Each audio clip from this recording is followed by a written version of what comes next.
Use of animals in biomedical research. This is a position paper by the American Medical Association. Do the ends justify the means? You've read about Jane Goodall's objections to some aspects of animal research. In Use of Animals in Biomedical Research, the American Medical Association addresses the issue of whether improving human health outweighs the suffering of animals in medical laboratories. We're not going to discuss, but if we were, you would think of a situation in which an unpleasant or disturbing action may lead to a worthy outcome. You'd create a balance scale like the one shown. You jot down the possible benefits of the action in one box and the harm caused by the action in the other. Share your balance scale with your classmates and discuss whether the possible benefits outweigh the harm. So you're thinking about justice, how justice works. Is it just to use animals for the betterment of humans? Go ahead and turn to the page where the article begins, page 680. Animals have been used in experiments for at least 2,000 years, with the first reference made in the 3rd century BC in Alexandria, Egypt, when the philosopher and scientist Erasistratus used animals to study body functions. 5 centuries later, the Roman physician Galen used apes and pigs to prove his theory that veins carry blood rather than air. In succeeding centuries, animals were employed to discover how the body functions, or to confirm or disprove theories developed through observation. Advances in knowledge made through these experiments included Harvey's demonstration of the circulation of blood in 1622, the effect of anesthesia on the body in 1846, and the relationship between bacteria and disease in 1878. Today, animals are used in experiments for 3 general purposes. 1, biomedical and behavioral research. 2, education. 3, drug and product testing. Biomedical research increases understanding of how biological systems function and advances medical knowledge. Educational experiments are conducted to educate and train students in medicine, veterinary medicine, physiology, and general science. In many instances, these experiments are conducted with dead animals. Animals also are employed to determine the safety and efficacy of new drugs or the toxicity of chemicals to which humans or animals may be exposed. Most of these experiments are conducted by commercial firms to fulfill government requirements. Use of animals rather than humans. A basic assumption of all types of research is that man should relieve human and animal suffering. One objection to the use of animals in biomedical research is that the animals are used as surrogates for human beings. This objection presumes the equality of all forms of life. Animal rights advocates argue that if the tests are for the benefit of man, then man should serve as the subject of the experiments. There are limitations, however, to the use of human subjects, both ethically, such as in the testing of a potentially toxic drug or chemical, and in terms of what can be learned. The process of aging, for instance, can best be observed through experiments with rats, which live an average of 2 to 3 years, or with some types of monkeys, which live 15 to 20 years.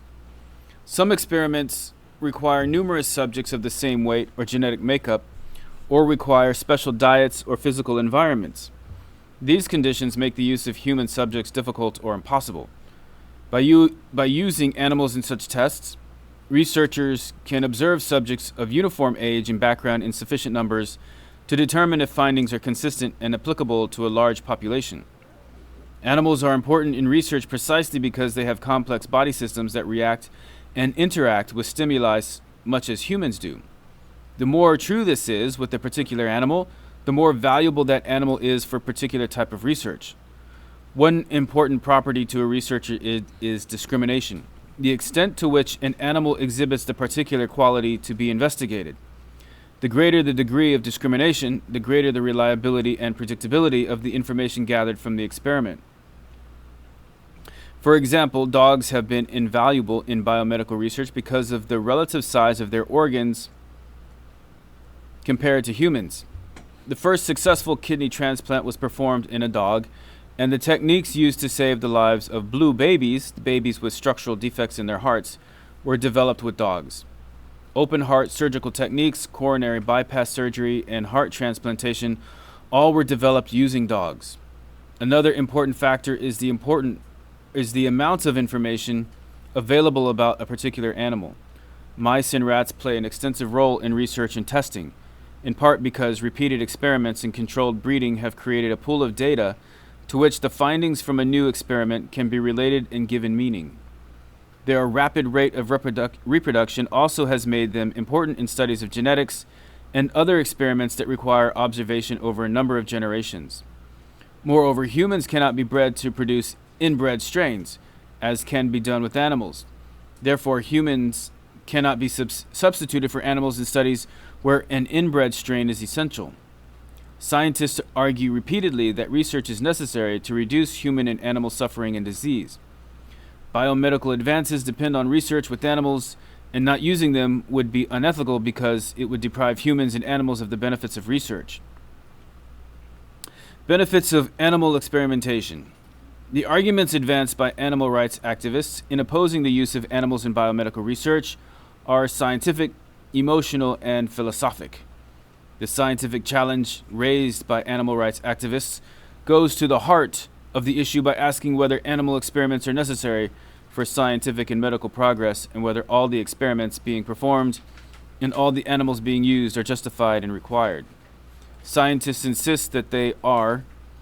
Animal rights activists insist they are not. Scientists justify use of animals in biomedical research on two grounds: the contribution that the information makes to human and animal health and welfare, and the lack of any alternative way to gain the information and knowledge.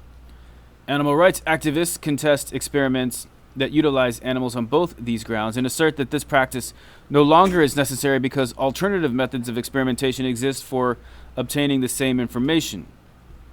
In an appearance on the Today Show in 1985, Ingrid Newkirk, representing People for the Ethical Treatment of Animals, PETA, stated, quote, "If it were such a valuable way to gain knowledge, we should have eternal life by now," end quote. This statement is similar in spirit to one made in 1900 by an anti-vivisectionist who stated that given the number of experiments on the brain done up to then, the insane asylums of Washington, D.C. should be empty. Scientists believe that such assertions miss the point. The issue is not what has not been accomplished by animal use in biomedical research, but what has been accomplished. A longer lifespan has been achieved, decreased infant mortality has occurred, effective treatments have been developed for many diseases, and the quality of life has been enhanced for mankind in general. One demonstration of the critical role that animals play in medical and scientific advances is that 54 of 76 Nobel Prizes awarded in physiology or medicine since 1901 have been for discoveries and advances made through the use of experimental animals. Among these have been the prize awarded in 1985 for the studies using dogs that documented the relationship between cholesterol and heart disease. The 1966 prize for the studies using chickens that linked viruses and cancer.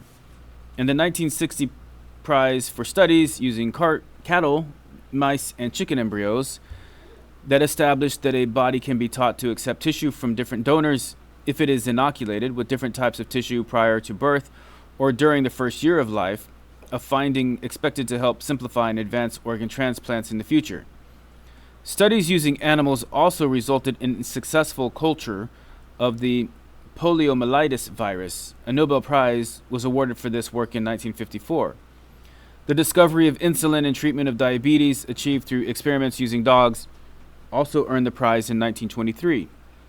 In fact, virtually every advance in medical science in the 20th century, from antibiotics and vaccines to antidepressant drugs and organ transplants, has been achieved either directly or indirectly through the use of animals in laboratory experiments. The result of these experiments has been the elimination or control of many infectious diseases, smallpox, poliomyelitis, measles, and the development of numerous life-saving techniques, blood transfusions, burn therapy, open heart and brain surgery. This has meant a longer, healthier, better life with much less pain and suffering. For many, it has meant life itself.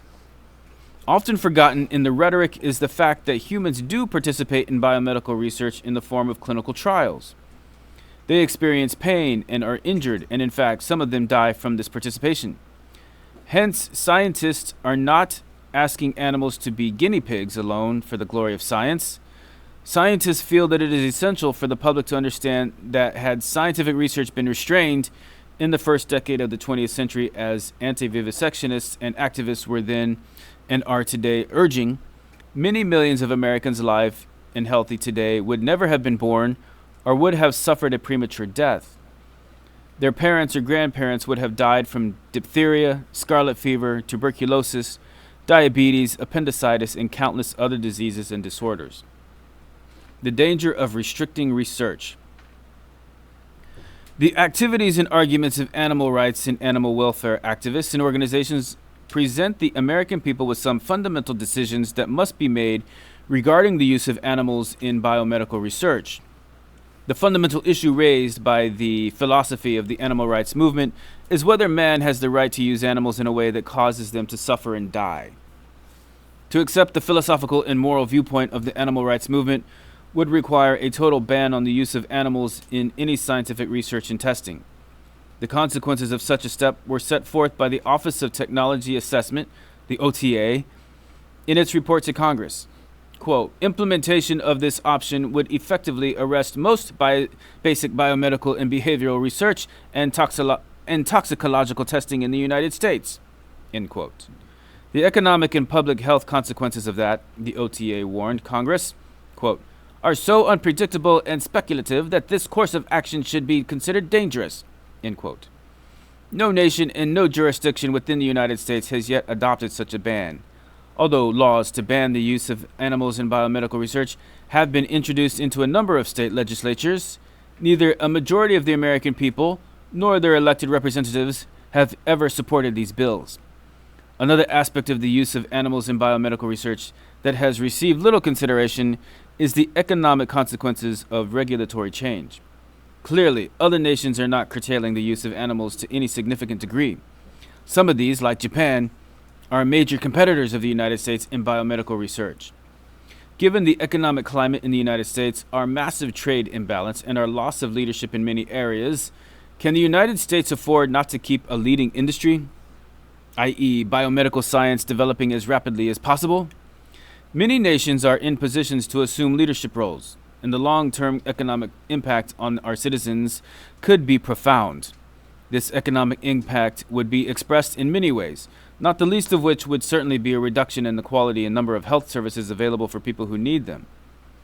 Through polls and by other means, the American people have indicated that they support the use of animals in research and testing. At the same time, they have expressed a strong wish that the animals be protected against any unnecessary pain and suffering. The true question, therefore, is how to achieve this without interfering with the performance of necessary research. Scientists already comply with a host of federal, state, municipal, and institutional guidelines and laws. However, in this era of cost containment, they fear that overregulation will become so costly that research progress will suffer. Scientists emphasize that a reasonable balance must be achieved between increased restrictions and increased costs. What must be recognized, say scientists, is that it is not possible to protect all animals against pain and still conduct meaningful research. No legislation and no standard of humane care can eliminate this necessity. The only alternative is either to eliminate the research, as animal rights adherents urge, and forego the knowledge and the benefits of health-related research that would result, or to inflict the pain and suffering on human beings by using them as research subjects. The desire by animal welfare proponents to ensure maximum comfort and minimal pain to research animals is understandable and appeals to scientists, the public, and to legislators. But what also must be recognized and weighed in the balance is the price paid in terms of human pain and suffering if overly protective measures are adopted that impede or prevent the use of animals in biomedical research. In short, the American people should not be misled by emotional appeals and philosophic rhetoric on this issue. Biomedical research using animals is essential to continued progress in clinical medicine. Animal research holds the key for solutions to AIDS, cancer, heart disease, aging, and congenital defects.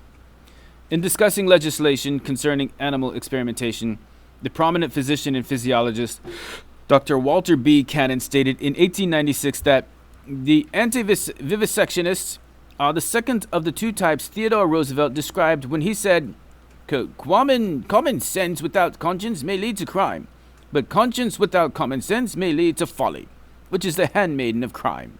End quote. The American Medical Association has been an outspoken proponent of biomedical research for over 100 years, and that tradition continues today. The association believes that research involving animals is absolutely essential to maintaining and improving the health of the American people. The association is opposed to any legislation or regulation that would inappropriately limit such research, and actively supports all legislative efforts to ensure the continued use of animals in research while providing for their humane treatment.